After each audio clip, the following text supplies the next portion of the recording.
ইসলামী bank থেকে প্রশাসক সহ ৫ বাংলাদেশ ব্যাংক কর্মকর্তা প্রত্যাহার।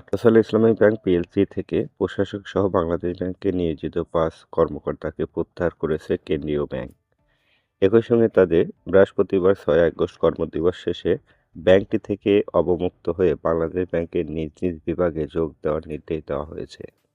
ব্যাংকটির পরিচালনা পর্ষদ ও ব্যবস্থাপনার কাছে প্রশাসনিক দায়িত্ব পুরোপুরি হস্তান্তরের অংশ হিসাবে এ সিদ্ধান্ত নেওয়া হয়েছে বলে জানিয়েছেন সংশ্লিষ্টরা। বাংলাদেশ ব্যাংকের মানব সম্পদ বিভাগ ১ থেকে জারি করা এক অফিস আদেশে এ নির্দেশনা দেওয়া হয়।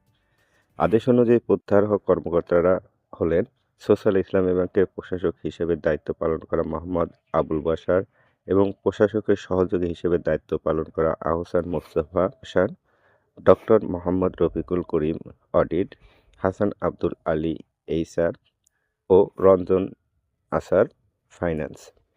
অফিস আদেশে বলা হয়, এসব কর্মকর্তা ৬ আগস্ট ২০২৬ তারিখে কর্মদিবস শেষে সোশ্যাল ইসলামী ব্যাংক থেকে অবমুক্ত বলে গণ্য হবেন এবং পরদিন থেকে বাংলাদেশ ব্যাংকের প্রধান কার্যালয়ে নিজ নিজ বিভাগের দায়িত্ব পালন করবেন।